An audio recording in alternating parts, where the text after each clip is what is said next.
Welcome back to Legacy Masters held at Next Level Games Dandenong over the Queen's birthday weekend. I'm amazingly joined by our own TCM Graham King Hello. and the Salt Mine, aka one of the MTG Goldfish Legacy riders, Sean Brown. Hello. So today we have on our left Socrates on food chain from Adelaide Eternal all the way over there, and on our right we have showing off his amazing Sensei's top tattoo, Will Wong on Bugstill. I'll leave it to you guys to talk about these decks. Yeah, so Socrates on one of the big boys of the Adelaide Eternal scene. He's the one running the show over there. He's on food chain, and interestingly, Graham, I know you have a lot of experience with food chain yourself. I've been playing it for quite a while, through the early iterations, which ran recruiters right through to the current run running Walking Ballista. This is one of the older lists which hasn't incorporated Walking Ballista and is instead going with Fierce Empath into a win condition. In this case, it's a creature called Vela the Nightclad. which we'll go into in a bit more detail Yeah, if hopefully we we'll start get- comboing off. Hopefully we'll get to see her on camera, but you can Fierce Empath for her, and then you continuously game. sack and bring back Griffins, and it makes them lose life equal to that. And then we have on the right, we have Will Wong. And Will Wong is playing Bug Landstill. Yeah, again, another pretty old schoolish kind of list, I guess. We have Leovold, at least, as a... There's some new additions, Leovold and Deathrite Shaman, and then a full play set of Mishra's Factory and a Creeping Tar Pit to get the beats in once you've got that standstill down. Yeah, I think he's really leaning in this new list on the new Fatal Push. Of course, he's got 2 in here, 2 push, 3 decays, as his kind of nice, easy, clean creature removal suite. And then we have a bunch of other one-offs that we'll probably get to see as well. A nice Pernicious Deed as well to clean up everything. And a Toxic Deluge as well as a one-of as well. Yeah. So this will be quite interesting. I think Will does have an advantage just because Abrupt Decay is going to interact with a lot of parts of Socrates' combo. And he also just is going to be drawing a lot more cards off that after standstill, but if at any point he taps out, Food Chain does have the option of just comboing off. And like Socrates' list here, he actually doesn't run any decays in the main. He's actually has his main pieces of interaction are 4 Thoughtseize and 4 Force of Will, and he's got the full 4 Manipulate Fates and 4 Shardless Agents. So it's kind of very much let's just dig for the combo and kind of kill the opponent is really the plan of his food chain list compared to the more semi-fair versions. And he leads off on a Deathrite Shaman, which is immediately forced pitching standstill. So that's definitely some card disadvantage on Will's side. Yeah, I think that's a really aggressive, Force of Will on the Deathrite. I'm interested to see what his plan is. I know that Standstill can have issues with kind of the turn 1 threat, and then you have the Standstill on the board, but you just get clocked by this Deathrite and die. Here, Socrates forces back, really valuing this Deathrite. So it's something whereby I don't think if his opponent forces it that he would bother, but because his opponent makes a big deal out of it, it means that he has to kind of think about whether it's something he values more because of that. Yeah, he can kind of see a sign of weakness, I guess, and hence forces back. So here we have the Deathrite little sub-game. Of course, Socrates has a bit of an advantage here since he was on the play, and he's the one who gets to eat that land there. He now has a Thoughtseize, which is nice. Yeah, he's also got a Wasteland sitting there in his hand, which is a little bit interesting. Yeah, pretty. Not something I've seen even in some of the older lists. Yeah, he's actually got a full 4 Wasteland here as additional point of disruption, which is, as I said, kind of interesting in the food chain deck. I know. I guess Food Chain does have room usually for a fair few basics. Its mana is actually more fluid than most bug decks, since it has a very high island count. It's all you need for Mist Hollow Griffin, and then after that it's just your usual forest and swamp. And I guess he made some room for some wastelands, but a bit unconventional in terms of his choice. I'm not sure if that wasteland's going to be particularly good here with with the Will, Deathrite on the board. Yeah, with the Deathrite on the board and Will having a lot of lands in hand, so he opts just to play his his own land and hold up his death right to kind of stifle some mana development of Will Wong. We'll also comment that his Thoughtseize took away the Leovold, which he really does not have a way to deal with, and it's going to shut off a lot of his deck if that creature does come down without him being able to cast... Brainstorm. Really, Brainstorm. Brainstorm, there's no Ponder in there. No Ponder. I guess he doesn't get to cantrip off Manipulate Fate. Is one thing as well. But yeah, so Leovold is definitely annoying for sure. And I mean, it also makes his Thought Seizers and things worse. And it would really allow Will to reaccrue that card disadvantage from that Force of Will initial battle. So yeah, I think it's a pretty reasonable take with the Thoughtseize. Yeah, there was a little bit of discussion going on about Food Chain just after Leovold got printed. There's a earlier version of Manipulate Fate with slow trips, and just whether or not to play that to play around it, but it seems not the best of plays that you can do. There's a slow trip Manipulate Fate, is there? Yeah, I do not know the name of it. So you could play 6 Manipulate Fates if you wanted. You could play 8 if you really wanted. Oh wow! I do not believe that would be an optimal play, but you can do it. I mean, 4 Mistolos, 4 Eternal Scourge. All right, so Will has got a Leovold on the table, so he's drawn another, which is great. Yeah, Socrates is brainstorming in response. Because you don't want to play casting that once the Leovold comes down. Yeah, and ideally we might be able to find a counterspell or something. But Socrates, I don't think, even if he finds a Force of Will, he's still very, very behind. Because his hand is basically lands and really not much else from what I can see. There's a Brainstorm he picked up. That looks like that last card might be a counterspell, but it's a little hard to see. Let's see here. There's a Wasteland. It's the second card from the end, but we'll wait and see what happens once he puts the cards back down. I think we'll likely see, though, with that, if he hasn't found a counterspell, he'll likely... getting rid of that Brainstorm. Yeah, he'll likely crack that fetch and then Brainstorm again to... Again, not have it rot in his hand when the Leovold's on the table. But I think once this Leovold gets down, if it does manage to do so, then Will is very much going to be ahead in this match for the rest of the game. Really be in the driver's seat here. Socrates really kind of not much going on. I actually don't really like the Force of Will pitching your Manipulate Fate there, because Manipulate Fate is such a huge card in these grindy matchups. Even if you can't draw the card off it, it still essentially says draw 3 Mist Hollow Yeah, Griffins. exactly, right? And in this matchup where the board is basically clogged on the ground, Mist Hollow Griffin's just recurring. Just playing one after the other hard cast would be great. Yeah, he's got Deathrite Shaman, which you can use to put it back in the exile zone if he does end up trading with the Leovold, for example. And he has a 1 of Relic of Progenitus in the main as well, for the same purpose of just taking cards out of his graveyard and putting them in the exile zone. Alright, so here we see him finding a Force of Will. So I think there's a Manipulate Fate and a Force of Will in his hand, ready to go. So looks like Leovold might be getting countered. But again, as I said, I'm not sure if this is so great for Socrates, because he's still kind of falling behind. We see the Tasigur in Will's hand also ready to do some work. And although not as crippling as Leovold, it's still going to give him kind of a huge advantage and just a huge body to keep smashing in with. So, but yeah, it looks like we have the Force of Will pitching, as I said, a Manipulate Fate. Due to some of the weaker creatures on Socrates' side of the board, interesting that Will essentially is going to become the beatdown in this particular matchup based on just the number of creatures in his deck, and I don't know whether he actually knows that based on whether or not he knows what's in Socrates' deck, because a lot of the time that's not the position that his deck wants to be assuming. Yeah, so Socrates has the Wasteland here. I don't mind firing it off on that tar pit around now. Then again, I think that lets him I think he'll be casting a Tasigur anyway. So I also think he's keeping that Wasteland around so that Deathrite Shaman has no food. Is that right?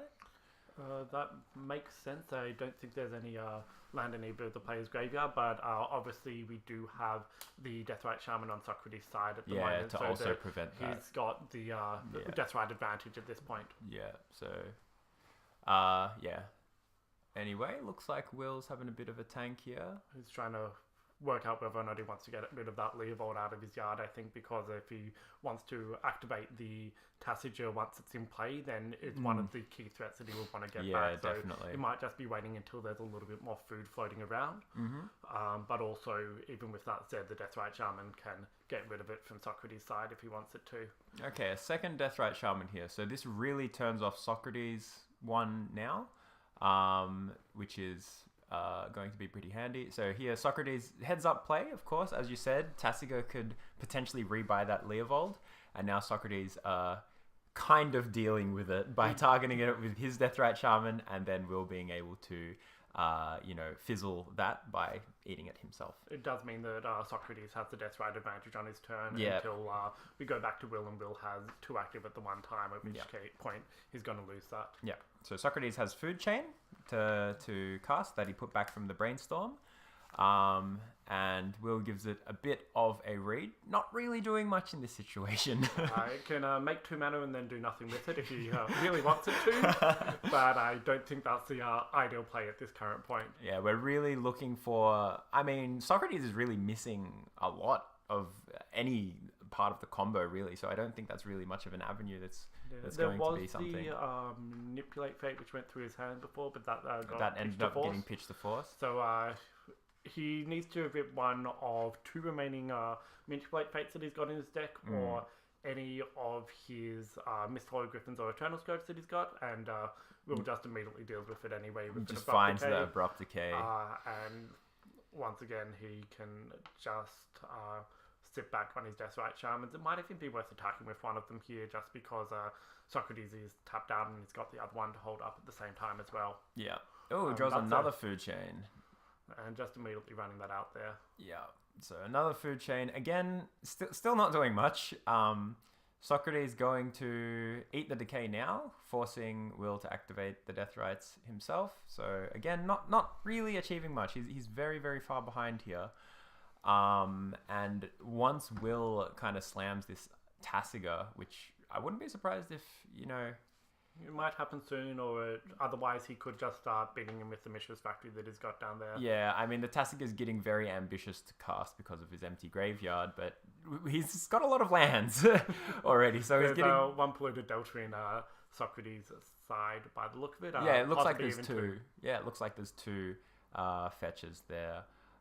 So yeah, he's going for the hard cast Tassiger. Going for the hard cast Tassiger. Which is not something we see very often. Yeah, I mean, couldn't do that with Gomag Angler, right? Well, now that he shows us an extra land, he could have actually. So yeah, Tassiger's going to be able to get a lot of work done now. Will was really needing to turn the corner, and it looks like Tassiger will do just that. Socrates drawing a second Wasteland, a lovely deck from Socrates. It's very black bordered and foily where it can be. Are these FBBs or actually beta? I think they're all FBB from what I understand. Okay. I do believe he does have beta power though. Yeah, I wouldn't be surprised. Socrates is, as I said, quite the big man of Adelaide Eternal. So just checking up on that. Here we see his playmat as well. Sully, you said it was from his 15-year-old daughter. Drew that one. Yeah, his 15-year-old daughter drew that playmat, so I couldn't say no to let him play on it. Yeah, because it was just too beautiful. It's really lovely. So Golem and Lotus and the 5 Moxen he's got there. Yeah. So it looks like we've got a double Wasteland. Yeah, and, hitting the 2 Tar Pit, yep. and probably a factory as well, I'd imagine. We'll just have a look. Yeah, looks and like one of the factories. Yeah. So that looks good. Taking a little bit of pressure off from Will's side. Yeah, but still, again, Tassiger's a pretty fast clock, and along with the Deathrites, this will probably make some pretty short work. So he's going to get in there. I mean, if Socrates had a 4th land, or even some more mana, even a Misthollow Griffin off the top could be pretty reasonable, because it can keep chump blocking. And just removing itself and replaying. And then replaying it. So, I mean, that could be reasonable as a draw, but, Wastelanding there, I mean, I don't think it's that bad. Again, we really do want to stop the pressure of the Tar Pits in particular, because otherwise he's dying in 2 turns. Yeah, it's interesting because the Tar Pit requires so much mana to activate. It's probably not the land that you want to be attacking with, because it's 4 mana to deal 3 damage, and it means that you're essentially tapping yourself out each turn. So it's probably better if he just attacks with a single factory. And even just having the creeping Tar Pit there as a threat makes Socrates want to deal with it, even if he's not using it. So the Wasteland play there is still quite reasonable. So here we have Deathrite. He's going after some lands. Ah, right. He's activating Tassiger. This is exciting. Don't see this much. So we put in a Jace and a Spell Snare, and I almost certainly can say that the Spell Snare is going to come back to Yeah, hand. I'm pretty sure it's going to be the Spell Snare. I'm not sure there's really anything to hit other than like some Strix. Hits Manipulate Fate as well, I guess, yeah. So, Spell Snare, reasonable. But yeah, looks like, of course, the Big Daddy Jace is not going to be going back to hand. Yeah, so the And player's we're just passing back to Socrates. Yeah, See passing what's back to going to come Socrates. here. Just draws a basic land, so he might even just hold that in hand just to represent something a little bit more than he actually has. Yeah, or even feed a Brainstorm if if it ever comes to that. Then again, he's cast a lot of Brainstorms already this game, from what I know. So at the moment, if Will just activates the Death Ride on end of turn, which looks Yeah, like they realise. Socrates sees the line and decides to pack it up there. Pack it up, yeah. So as I said, those Force of Wills of Socrates, I mean, the lack of Abrupt Decay in his list kind of bit him there, because he couldn't really deal with onboard stuff, had to really scramble for some Force of Wills, and he ended up being so far behind on cards that Will was just able to take it away with really just the random stuff that he drew. And he didn't even see a standstill on that game. Yeah, Other than the first one, which exactly. got pitched to the Force of Will there. Yeah, I think definitely the Food Chain deck, even though it has a combo in it, it's actually one of the more powerful grindy decks in the format, because Manipulate Fate is kind of almost better than Standstill or Ancestral Visions when you think about it. In Legacy, just random 4-mana 3/3 flyers just coming back again and again and again is really worth a lot of cards. Yeah. So It's interesting that anything beyond the first Manipulate Fate is almost bad for you in some extent, Yes. because you have to take 3 cards out, so Yeah. you need to really want to be ahead on mana and mana thinning by the time that you cast that second one.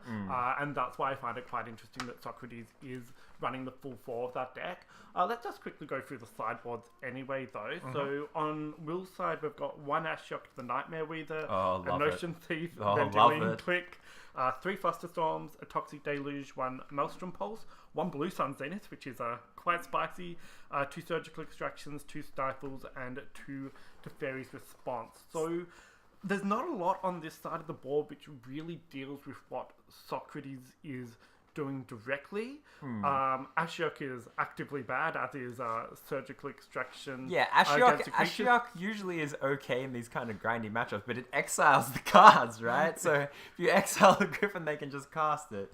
I think I can see Notion Thief as reasonable in these kind of blue mirrors. Having these kind of big bomby cards is not bad. Surgical hitting Food Chain is actually quite nice, because it would leave Socrates with relying on his creatures to win, which seems like quite the stretch. Vendilion Click, just looking at his hand, is quite good as well. Yeah, I think even Deluge, we could see. It depends really how Will's going to take this. Is he going to take this matchup as kind of like, I'm fighting against the combo deck? Or is he going to take this matchup as, I'm fighting against this grindy bug deck? And in my mind, I think Food Chain is more of a grindy bug deck than really a combo deck. But of course, Socrates' version is a bit different. It's interesting that based on what Socrates put into play, Will doesn't actually know what version of the deck he's playing, whether he's got the Fierce Empath into Grizzlebrand or Emrakul kind of build, let alone Vila, and or whether he's playing one of the newer versions with Walking Ballista. And so I would assume from Will's side that he's going to assume that there's actually the Walking Ballista build, and that may actually influence his boarding in the wrong direction as well. Yeah. So anyway, looking to Socrates' side, we have 3 Duress, 1 Hymn to Turak, 3 Nihil Spellbomb, 1 Grafdigger's Cage, 2 Chill, 1 Murderous Cut, 2 Abrupt Decay, and 2 Engineered Plague. So the ones that stick out to me as pretty good are the Murderous Cut and the Abrupt Decay. I think we already saw in game 1 he needs, just answers to creatures in general. The Hymn to Turak would be quite good, just Yeah. some extra removal in there just to mess with your opponent's hand. Yeah, I but think otherwise it doesn't really seem worth playing with your opponent's graveyard based on Yeah, what's in there. definitely. I think we'll see the him, the cut, and the 2 decays are definitely the ones coming in. Him is very good in this kind of very attrition-y matchup. I mean, this is against Standstill, right? A control deck that has counterspells stocked in its hand. Him to Turek is always traditionally good against those. That's right, and Socrates does have 4 Shardless Agents in his deck, so we can just play that into the him to Turak as well if he gets lucky. Oh, the value town. The value town. All right, they're starting off. Socrates will be on the play. Looks like they're both keeping their 7s. Yep. And Socrates leads on probably an Underground Sea into Deathrite Shaman. Yep, so are we going to see the aggressive Force of Will on this again from Will? Force of Will from Will. I like the sound of that. Yeah, I can see that there's an Abrupt Decay floating around in Will's hands, so he may be able to just deal with it easy and not care that much about what's going on.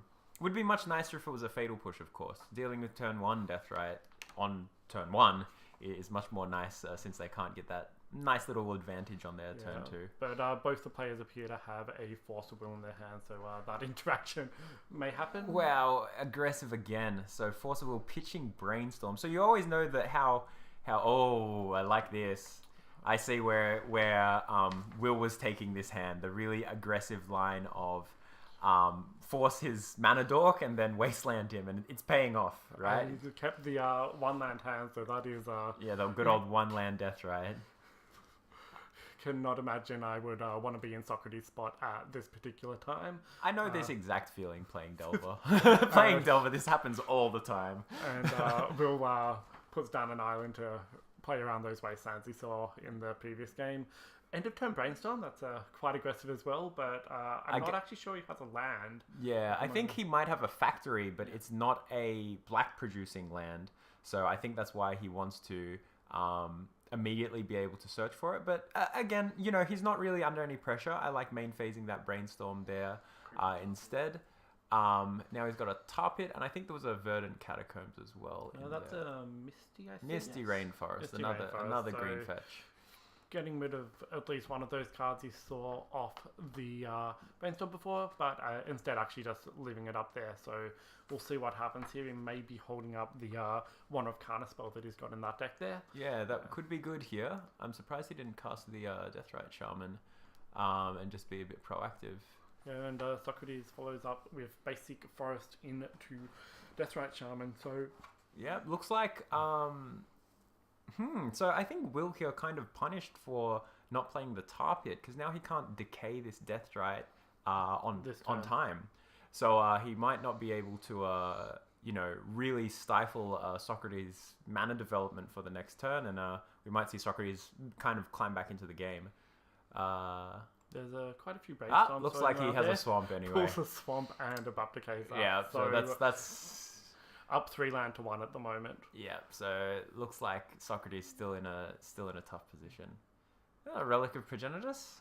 Yeah. So I guess he's going to look to be cycling this at some stage just to push through his deck.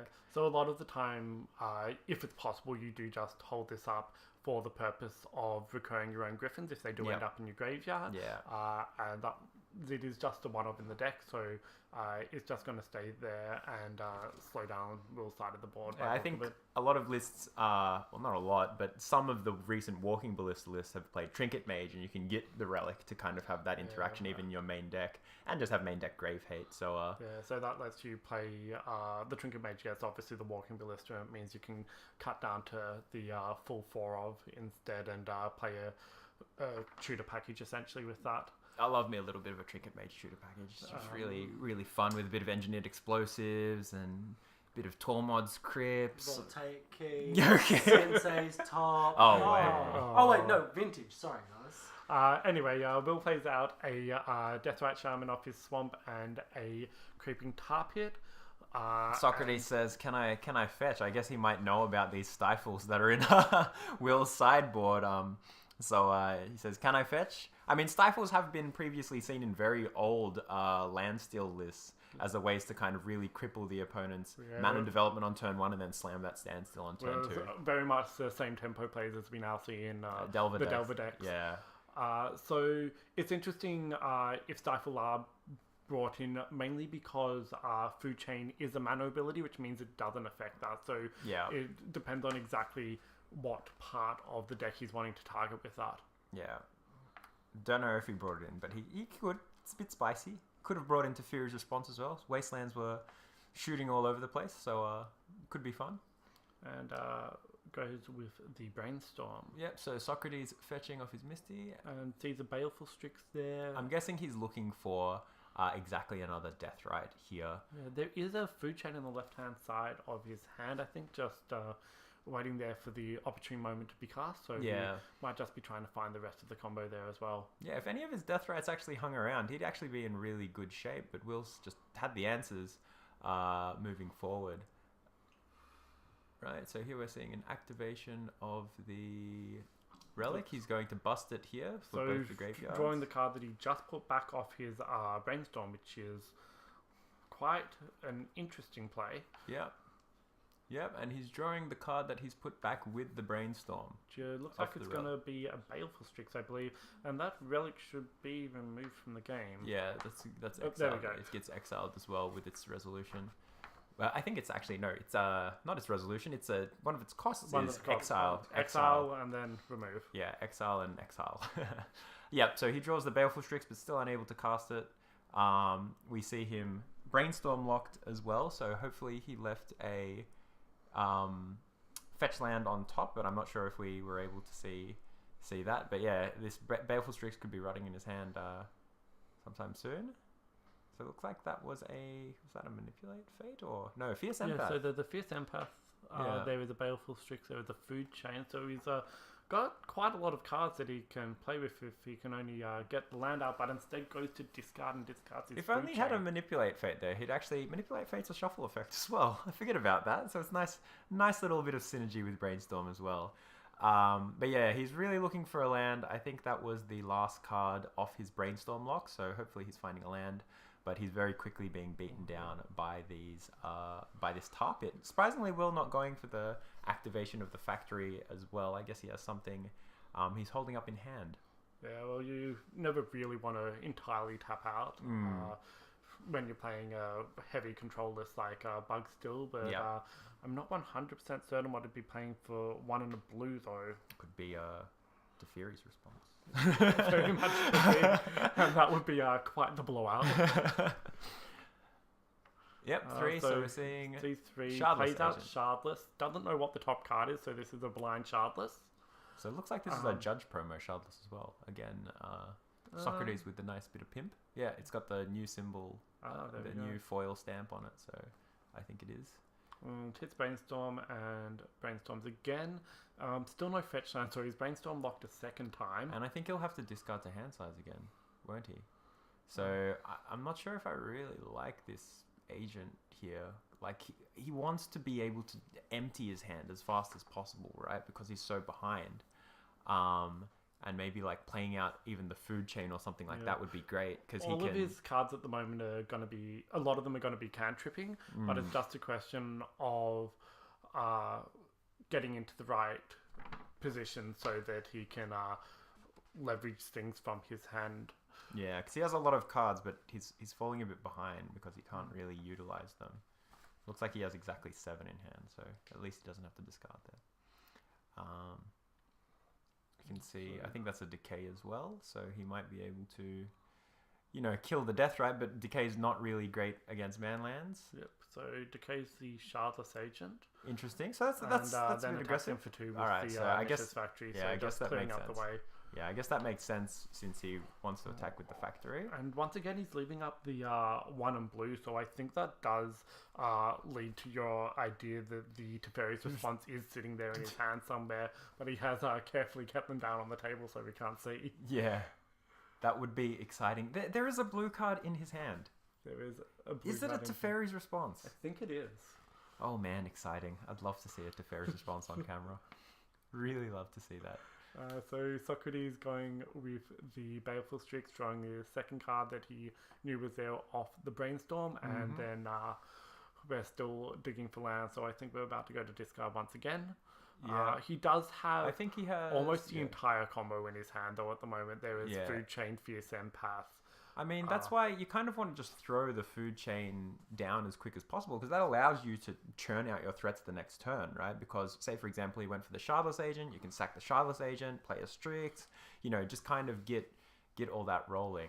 So Will Fatal pushes the Baleful Strict Strict, there. yep. I feel like to some extent, Socrates might just be wanting to make sure that he is clear to combo, so he might just wait until he has a Thought Seize or something similar, Right. look at Will's hand, and then try and do everything in one turn. Yeah, because Will has been kind of conspicuously holding up, this blue mana. So now double blue mana. yeah, now it's saying counterspell. All right, so and we have that's an Eternal Scourge as well. So that's so he has full everything. combo. He has everything. He just needs to play it out. And that's really what he's thinking about. How can I do this before I die to these stupid manlands? So he's on 7 life, and he's got Will is close to lethal on his side at the moment. Yep. Actually, not. Oh right, he attacked with Mishra's Factory last So turn. cast an Eternal Scourge. So We've got a reader here. got a bit of a reader. So of course, essentially, functionally the same as Mist Hologriffin, but 1 mana cheaper. So it gives you some more explosive combo potential. It does, at however, times. have the drawback that if it's ever targeted by Yeah. anything, it goes Gets away. exiled. Yes, I remember Eldrazi displacing your Eternal Scourge at one stage, and I was very happy about that interaction. But In yes, response to remove from the game, remove from game. so here we see the Eternal Scourge in play. Will letting that resolve might have. So again, he conspicuously held up that tropical island and the island, and perhaps representing a counter spell. And here we see now Liliana of the Veil to go along with that. And that's just going to tick down, I think, and get rid of the Yep. board that Socrates has. So once again, not be able to keep Combo. a creature on the board more than one turn. Yeah, and not be able to combo either. And this gets around the exile part of the creature, just Yeah, going straight to the exactly. graveyard instead. So Eternal Scourge's downside usually is actually, a lot of the time can be a good thing when you want to, kind of save him for comboing later. But yeah, Liliana does not target, so gets around that pretty nicely. So Will's thinking about how much he wants to attack with. Looks like he's going for the double Mishra's Factory. So this is the first time we've actually seen him tapped out in the entire game. Completely tapped out. So Socrates has really free reign. I don't think Will only has 2 cards in hand, so the probabilities of Force of Will are somewhat slim. So if Socrates can kind of empty his hand, he might be in good shape. So we just have to see what he's going to lay out here. So he's got a Wasteland that he draws for turn, so at least that's an additional mana source. Sadly, we won't see the Teferi's response. That's unfortunate. A little too late. But yeah, Socrates doing a bit of math here and thinking whether he can get the kill. I think if he had a 1 mana spell, he couldn't he? Could he? If he has another combo piece. He would need... So he could go if Deathrite, Baleful Strix. you can't do the Death Ride into Baleful Strix because Food Chain makes a single color mana. Damn. Yeah, that's a good point. You need to be able to work around that, which I don't think he can at the moment. Yeah, because he'd need to tap, say, Wasteland, Island, Forest for the Food Chain. Yeah. So at the moment, Will Wong's most likely attack is just the Creeping Tar Pit, which is going to do exactly 3 damage. Yep. And the Baleful Strix doesn't manage to block that, obviously. Yeah. So Socrates draws Oh, a Murderous Cut. Murder's Cut Unfortunate mana situations. with no black there. Yeah, no black available. So the kind of Wasteland doing a bit of number on his mana base there. The Wasteland on the Creeping Tar Pit is quite nice here, but I think Will he's still can still just dying to activate the board. Death Ride and Yeah. attack with 2 creatures. So Yeah, he's just dying to the board anyway. So, and I mean, green source plus Wasteland can't really, you can't really hold up much with that. Can hold up a fog, I guess. that would be quite spicy. That would be actually really good in this situation, wouldn't it? So does the exact line we suggested, attacks with 2 factories, and then there's the Death Ride. Yep, so it looks like he's going for the... Oh, we see it! There is The Teferi's response! He's got it! Oh, lovely! Main phase as well. Oh, man! And this card needing to be explained by Will. Yeah. So basically, if you target something with a land's If ability. a land would be destroyed, instead don't destroy it. Destroy the permanent that tried to destroy it, or counter the effect. I think it's and not then- even destroy. It's if it's targeted by a land, because it was made to turn off Rishardenport. Okay. From what I remember, yeah, it counters Rishardenport. It destroys Rishardenport, counters the ability, and you draw a card. And we see the handshake there. Last minute Socrates drawing a Bayou, which was would exactly what he needed. would have the been turn helpful. before. But yeah, I think he really fell very far behind with the Landstill deck. Really constricting his resources in the early game. But yeah, anyway, that wraps that up there. A really spicy, two spicy decks getting a bit of play against each other, and lots of pimp cards for everyone to enjoy. So, viewers at home, I hope you enjoyed the Teferi's response on screen, as Will Wong shows us. We very much enjoyed it. Yep. Beautiful. Stick around for round 4.